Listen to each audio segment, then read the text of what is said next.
Good morning dear friends. Bhagwati शिक्षक प्रशिक्षण महाविद्यालय की ऑनलाइन क्लासों में आपका हार्दिक हार्दिक अभिनंदन है। हमारे प्राध्यापकों के द्वारा निरंतर और वे लगातार रूप से आपके वीडियोज, आपके टॉपिक्स को लेकर के क्लासें, वर्चुअल क्लासें बनाई जा रही हैं। ऐसी उम्मीद है कि आप इसका पूरा फायदा उठा रहे होंगे। मेरे द्वारा भी लगातार नियमित रूप से बीए बीएड और बीएससी बीएड थर्ड ईयर के लिए क्लासें बनाई जा रही हैं। मैं दो पेपर्स को लेकर क्लासें बना रहा हूँ, एक माइक्रो टीचिंग और एक पाठ्यक्रम के पार है भाषा। आज हम सूक्ष्म शिक्षण अर्थात माइक्रो टीचिंग को लेकर के जो है वीडियो बनाने वाले हैं। इस पर हम 4-5 वीडियो बना चुके हैं और ये इसी श्रृंखला में अगला वीडियो है। तो माइक्रो टीचिंग पर अब तक हमने माइक्रो टीचिंग का परिचय, शामपठ कौशल, उद्दीपन कौशल, प्रस्तावना कौशल, उद्देश्य लेखन कौशल, 4-5 कौशलों के संदर्भ में बातें कर चुके हैं। आज का जो मेरा अगला कौशल है वो है मेरा व्याख्या कौशल। अब व्याख्या की जब बात की जाती है तो व्याख्या की बात करते हैं तो सबसे पहली बात, किसको व्याख्या मानिए? तो एक अध्यापक के द्वारा क्यों, वे, कैसे, या कभी कभी क्या। दोबारा सुनने की कोशिश करें। एक अध्यापक के द्वारा क्यों, वे, कैसे अथा या कभी कभी क्या शब्द की संबंध में जो प्रश्न होते हैं उनके उत्तर देने को ही जो क्रिया की जाती है उसको ही हम व्याख्या कह सकते हैं। अर्थात वे प्रश्न जो क्यों और कैसे, व्हाई एंड हाउ से आरंभ होते हैं, ऐसे प्रश्नों के उत्तर जब अध्यापक के द्वारा दिए जाते हैं तो ऐसे प्रश्नों में व्याख्या होती है। एक उदाहरण के तौर पर मैं आपको समझाने की कोशिश करता हूं। कह दिया जाए कि एक थर्मल फ्लास्क है और वह थर्मल फ्लास्क का जो कार्य है वह है गर्म वस्तु को गर्म रखना, ठंडी वस्तु को ठंडी रखना। अब इसी पर प्रश्न बना दें कि थर्मल फ्लास्क में गर्म वस्तु गर्म तथा ठंडी वस्तु ठंडी क्यों रहती है?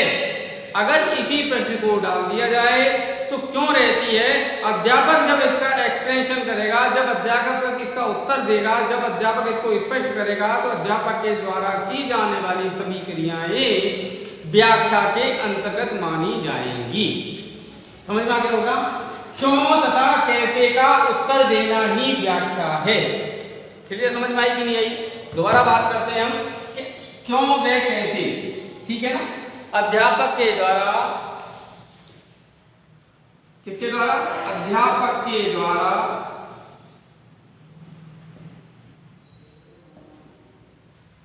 क्यों, वे, कैसे की अवधारणा को स्पष्ट करना ही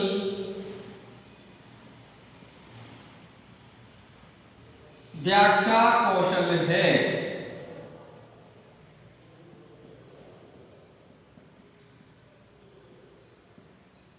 ठीक है दोस्तों, एक अध्यापक के द्वारा क्यों व कैसे से आरंभ होने वाले प्रश्नों की अवधारणा को स्पष्ट करना ही व्याख्या कौशल कहलाता है। इस व्याख्या कौशल के अंतर्गत अध्यापक के द्वारा अनेक प्रक्रियाएं की जाती हैं। अब सबसे पहली बात, हम दो चीजों को समझने की कोशिश करते हैं। एक चीज है हमारे पास अवबोध। ठीक है, अवबोध का मतलब होता है अंडरस्टैंडिंग और अंडरस्टैंडिंग का मतलब होता है समझना। देखिए, अवबोध यानी अंडरस्टैंडिंग अर्थात समझना। तो एक अध्यापक के द्वारा बालक में अवबोध करना या उसके द्वारा समझाई गई विषय वस्तु को समझना ही व्याख्या है। अर्थात व्याख्या जो कौशल है इसका जो सीधा सीधा संबंध है वो अवबोध से है। ठीक है ना? व्याख्या कौशल का सीधा सीधा जो संबंध है वह किससे है? अवबोध से है। अवबोध का मतलब होता है किसी चीज की विश्लेषण करने की क्षमता के द्वारा उसकी पूरी प्रक्रिया को समझना। अध्यापक के द्वारा किसी विषय वस्तु की प्रक्रिया को पूरी तरह से विखेर कर विखंडन करके स्पष्ट किया जाता है। और जब विखंडन या विश्लेषण के द्वारा कोई अध्यापक जब उस विषय वस्तु को छात्रों के समक्ष स्पष्ट करता है तो ऐसी जो प्रक्रिया है वह व्याख्या कौशल कहलाती है। व्याख्या कौशल जो है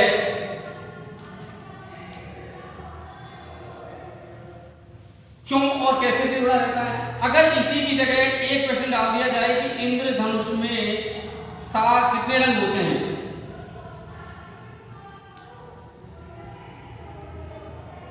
इंद्रधनुष में कितने रंग होते हैं, तो इंद्रधनुष में कितने रंग होते हैं तो इसका जवाब आने वाला 7। तो इसको व्याख्या या विश्लेषित करने की आवश्यकता नहीं है, तो ये व्याख्या नहीं है।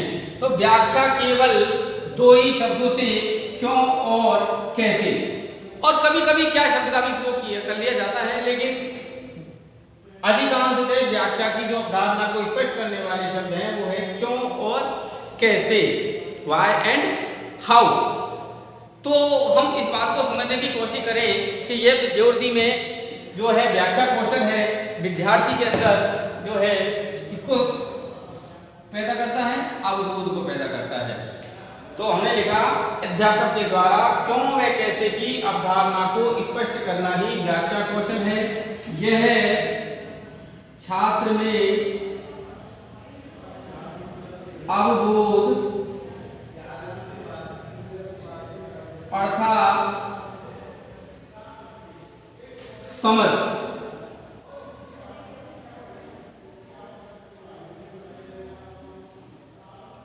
को विकसित करता है।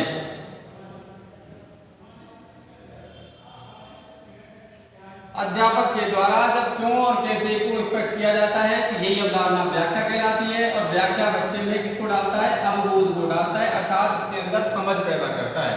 वह बच्चे में ये जो है ये समझाने की कोशिश करता है कि इसके माध्यम से बालक में समझ पैदा हो गई है, बालक जो है वह किसी विषय वस्तु को समझ चुका है। ठीक है, तो आप लोगों के इसका संप्रत्यय समझ में आ गया होगा।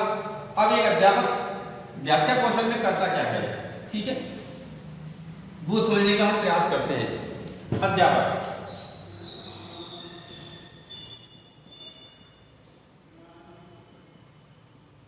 और व्याख्या, और व्याख्या के अंतर्गत करने वाली, तो व्याख्या के अंतर्गत क्या करता है? पाठ में आए कठिन भावों, कठिन शब्दों,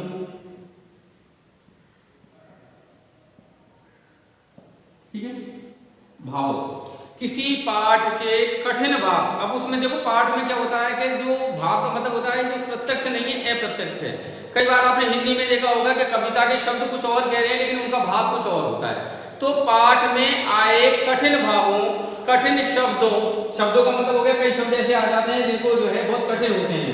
घटनाओं, पाठ की कोई घटना आ जाए, विज्ञान का पाठ है, घटनाओं, क्रियाओं, वाक्यांशों, कोई वाक्य का ऐसा अंश आ जाए को स्पष्ट करने की प्रक्रिया है।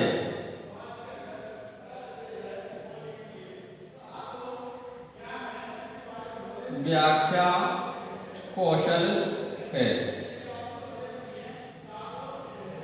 दोबारा हम देखेंगे, अध्यापक के द्वारा जब व्याख्या की जाती है तो पाठ में आए कठिन भावों, कठिन शब्दों, घटनाओं, क्रियाओं, वाक्यांशों, और कई बार क्या होता है एक शब्द और ले ले, परिणाम, परिणामों आदि को स्पष्ट करने की जो प्रक्रिया है वही व्याख्या कौशल है। अध्यापक के द्वारा पाठ के कठिन भावों, कठिन शब्दों, घटनाओं, क्रियाओं, वाक्यांशों या परिणामों को स्पष्ट करने की जो प्रक्रिया है वही व्याख्या कौशल कहलाती है। ठीक है ना? तो आपके व्याख्या कौशल समझ में आ गया होगा। व्याख्या कौशल क्या है? व्याख्या कौशल है अध्यापक के द्वारा जब एक छात्र को क्यों व कैसे का उत्तर दिया जाता है वही व्याख्या है। पाठ में आए कठिन शब्दों, कठिन भावों, कठिन वाक्यांशों, कठिन घटनाओं, क्रियाओं, परिणामों आदि को स्पष्ट करने की प्रक्रिया भी व्याख्या है। अब आपके समझ में आ गया होगा कि जब आप ब्लैक बोर्ड पर पढ़ाएंगे एक शब्द को स्पष्ट करने की जो प्रक्रिया है वह व्याख्या है। व्याख्या के अंतर्गत अध्यापक के द्वारा कई प्रकार की जो है व्यवहार किए जाते हैं। व्याख्या करते समय पर अध्यापक के द्वारा किए जाने वाले व्यवहार। व्याख्या करते समय अध्यापक के द्वारा किए जाने वाले व्यवहार, किए जाने वाले वांछित व्यवहार।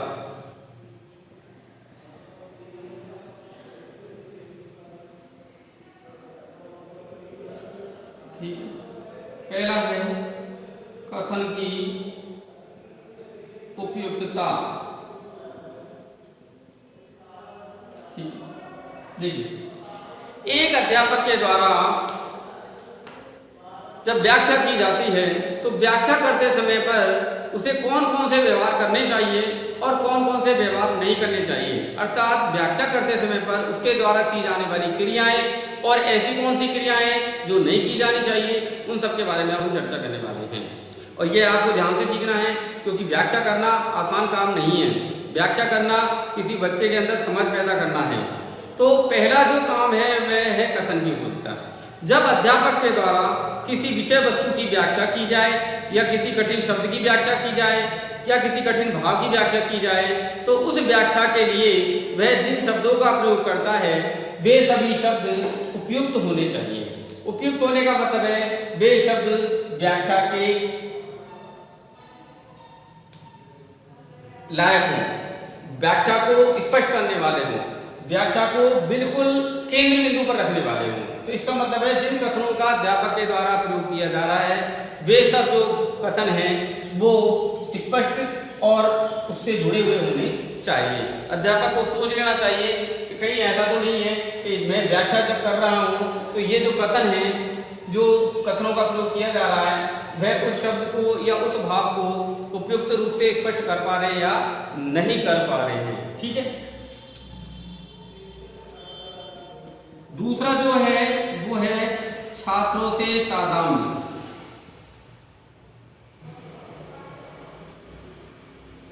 देखो छात्रों से तादात्म्य जब कर लिया जाता है इसका मतलब हो गया व्याख्या करते समय पर शिक्षक को ये बात ध्यान रखना चाहिए कि वह प्रत्येक बच्चे की आंखों में जाके, समझ लीजिए आई कांटेक्ट। आई कांटेक्ट का मतलब हो गया एक अध्यापक के द्वारा बच्चों पर अगर निगाह रखने का कोई तरीका है तो प्रत्येक बच्चे से वह आंख मिलाता है।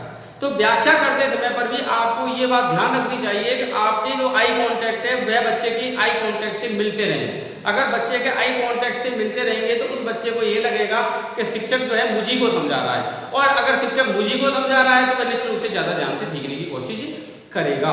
तो ये बात भी आप लोगों की समझ में आ जाना चाहिए कि जो है हमें व्याख्या करते समय पर जो है छात्रों की आंखों में देखना चाहिए, छात्रों से तादात्म्य रखना चाहिए, छात्रों को ये एहसास होना चाहिए कि शिक्षक मेरे से ही कंटेंट में है, मेरे से ही कांटेक्ट में है। ठीक है। तीसरा है छात्रों के बोध की जांच। छात्रों के बोध की जांच। ठीक है। व्याख्या करते समय पर एक शिक्षक को व्याख्या करते समय पर शिक्षक को यह ध्यान रखना चाहिए कि जो शिक्षक के द्वारा व्याख्या की जा रही है वह छात्र के समझ में आ रही है या नहीं आ रही है। तो ऐसी स्थिति में छात्रों के बीच में बोध की जांच करने के लिए अध्यापक को प्रश्न करने चाहिए। कक्षा में अगर अध्यापक विषय वस्तु की व्याख्या से संबंधित अगर प्रश्न करेगा और छात्र अगर उसका उत्तर दे पा रहा है तो ये आप लोगों के समझ में आ जाएगा कि वह व्याख्या जो है वह स्पष्ट रूप से बच्चों के समझ में आ रही है। समझ में आ रही होगी। तो व्याख्या की जांच करने के लिए, अब बोध की जांच करने के लिए, बालक की समझ की जांच करने के लिए एक अध्यापक को व्याख्या के बीच में, व्याख्या के अंत में प्रश्न करने चाहिए, तब जाकर के वह छात्रों के बोध की जांच कर सकता है। चौथा है उदाहरणों का प्रयोग।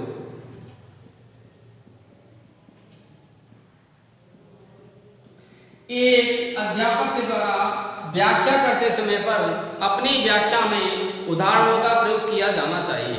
अगर वह उदाहरणों का प्रयोग करता है तो बच्चा उन उदाहरणों के माध्यम से अपने अंदर एक समझ पैदा करता है, वह प्रकरण से जुड़ने का प्रयास करता है, वह उस कठिन भाव की, कठिन शब्द की सरलता को आसानी से अंतर्ग्रहण कर सकता है। तो एक अध्यापक को कक्ष में व्याख्या को नीरसता से बचने के लिए, व्याख्या अगर लगातार व्याख्या की जाएगी और उदाहरण नहीं दिए जाएंगे तो ऐसी स्थिति में जो है वह कक्षा का जो छात्र है या कक्षा की पूरी छात्र हैं वो आपकी व्याख्या से जो है नीरसता के साथ में सीखने का प्रयास करेंगे, वह अच्छा नहीं होगा। तो उदाहरणों के माध्यम से छात्रों को वह उस प्रकरण में रुचि पैदा कर सकता है। इसलिए व्याख्या करते समय पर अध्यापक को उदाहरणों का प्रयोग करना चाहिए। और क्या कर सकते हैं एक व्याख्या करते समय पर? पांचवा जो काम है वह देखिए आप, पांचवा जो काम है आपका वह है श्रव्य दृश्य सामग्री का प्रयोग।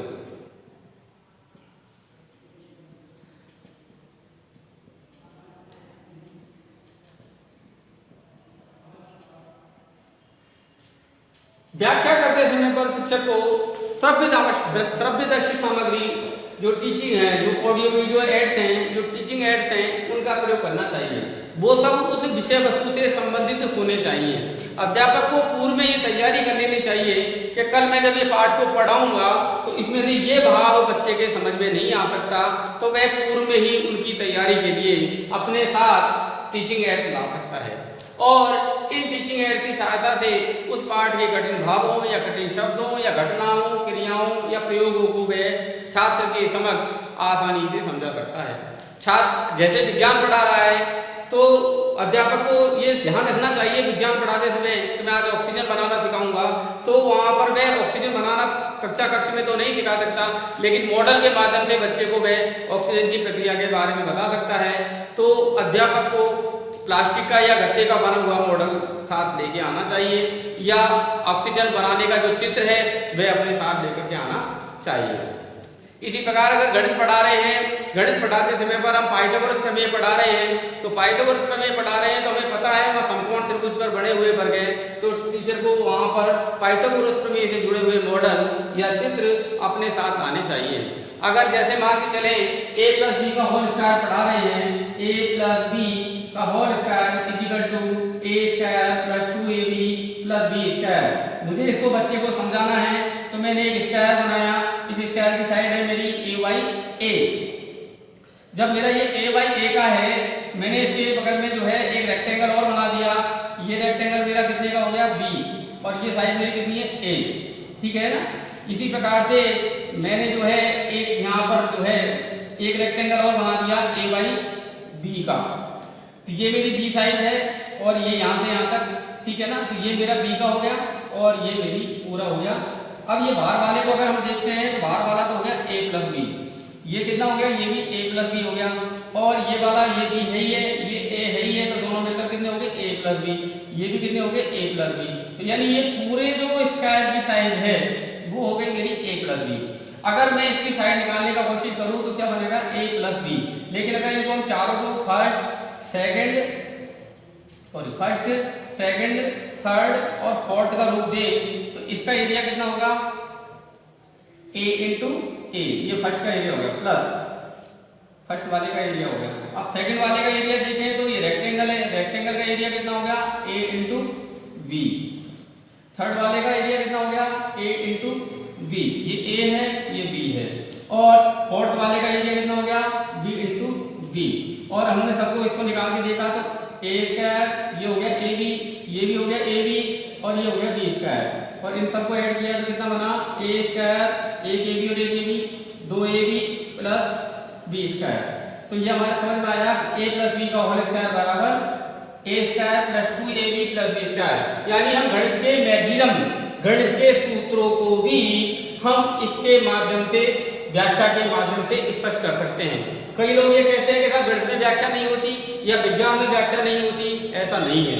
घटनाओं, परिणामों, क्रियाओं, रिजल्ट, अभी रिजल्ट है a प्लस बी का होल स्क्वायर का रिजल्ट है, तो रिजल्टों को, इन परिणामों को हम सबको व्याख्या के माध्यम से छात्र को स्पष्ट कर सकते हैं, छात्र को समझा सकते हैं, इसके माध्यम से हम ये काम भी कर सकते हैं। ठीक है ना दोस्तों। तो अब सबसे बड़ी बात जो आती है वो आती है अंतिम, जो बात मैं आपको कह रहा हूँ वांछित व्यवहार। उस वांछित व्यवहार में क्या क्या ध्यान रखना है? अंतिम व्यवहार वह है अंतिम हमारा सार संक्षेप। सार संक्षेप का मतलब है व्याख्या को खत्म करते समय पर अध्यापक को, व्याख्या को खत्म करते समय पर अध्यापक को अंत में पूरी व्याख्या का सार 1 या 2 लाइन में बता देना चाहिए। समझने की कोशिश कीजिए, एक अध्यापक जब व्याख्या करता है तो उस पूरी व्याख्या के अंतर्गत जितना उसने विश्लेषण किया उसको खत्म करने की क्षमता भी होनी चाहिए, रिपीटेशन करने की क्षमता भी होनी चाहिए। ठीक है, तो आप लोगों को ये समझ में आ गया होगा कि एक अध्यापक के द्वारा 6 प्रकार के व्यवहार किए जाते हैं जो कम से कम व्याख्या में किए जाने चाहिए। कथन की उपयुक्तता होनी चाहिए, छात्रों से तादात्म्य होना चाहिए, उदाहरणों का प्रयोग होना चाहिए, छात्रों के बोध की जांच करते रहना चाहिए, श्रव्य दृश्य सामग्री का प्रयोग करना चाहिए, और सबसे अंतिम बात होगी वो सार संक्षेप, यानी व्याख्या के अंत में सार कथन करना चाहिए। कितनी बातें हो गई? 6 बातें हो गई। ये 6 बातों को ध्यान रखना चाहिए कि एक व्याख्या करते समय पर अध्यापक के द्वारा निम्न 6 बातों का निश्चित रूप से यूज करना चाहिए, उपयोग करना चाहिए। ठीक है, अब हम ऐसे व्यवहारों के बारे में पढ़ेंगे जो नहीं करने चाहिए। अब नहीं करने चाहिए ऐसे व्यवहारों को हम क्या कहेंगे? अवांछित व्यवहार, यानी अध्यापक के द्वारा व्याख्या करते समय पर इनसे बचना चाहिए। अप्रासंगिक कथन,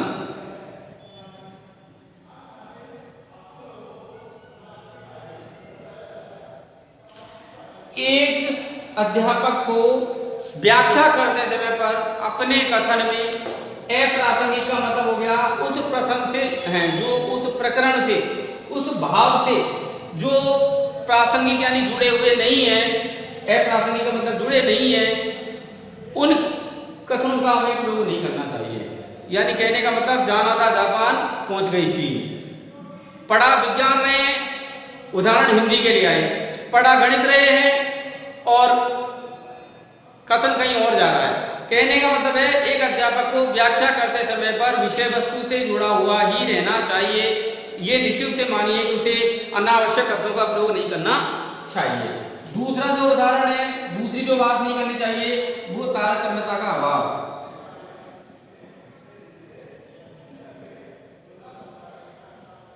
अब यहाँ तारतम्यता विषय से नहीं कह रहा हूं, तारतम्यता का मतलब हो गया या मेल मिलाप। तारतम्यता से तात्पर्य यह है कि एक शिक्षक को व्याख्या करते समय पर, एक शिक्षक को व्याख्या करते समय पर विषय वस्तु के प्रति जो कथन कहे जा रहे हैं वो प्रकरण से जुड़े होने चाहिए।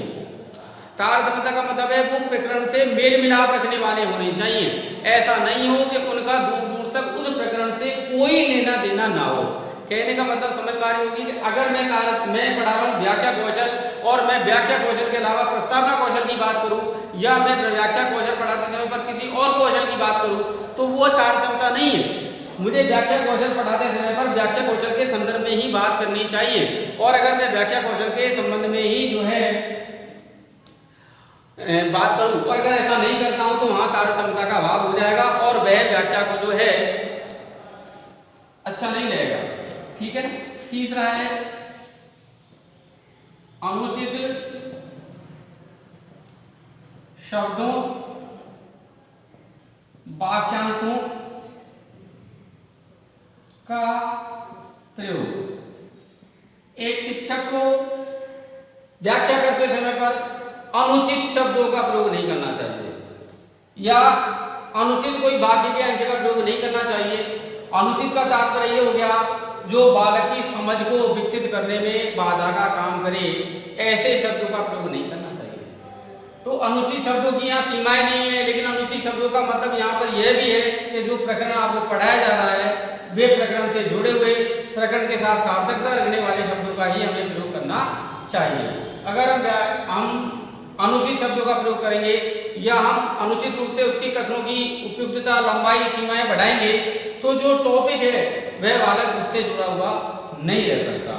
तो इसलिए इस बात का भी ध्यान रखें हम कि अनुचित शब्दों का हम प्रयोग नहीं करेंगे, ठीक है ना। चौथा रखें हम सहजता का अभाव।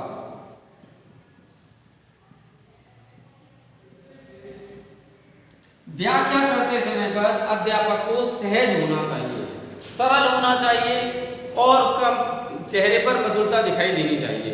अगर वह सहज है तो निःशुल्क से मान के चलिए वह तैयारी करके आया है, वह प्रिपेयर है। अध्यापक अगर किसी चीज की व्याख्या कर रहा है इसका मतलब उसके पास में उस शब्द से जुड़ा हुआ, उस कठिन भाव से जुड़े हुए पूरी तरह से तैयारी के साथ में आया हुआ है।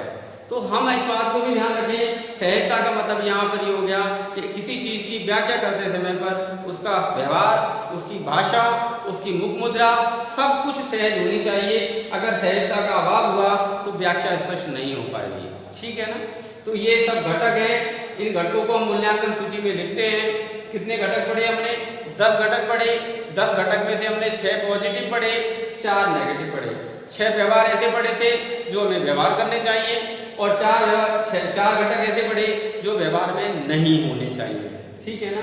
तो आज हमने व्याख्या कौशल के बारे में पढ़ा, एक बार और भी। अब चूंकि मैंने आज आपको व्याख्या कौशल पढ़ाया है और अब व्याख्या कौशल के द्वारा ही क्लासें ले रहे हैं, तो व्याख्या करते समय पर अब आपको इतना तो समझ में आ गया होगा कि व्याख्या क्या है। बताओ, रिपीट कर लेते हैं, अंत में खत्म करने की ओर है।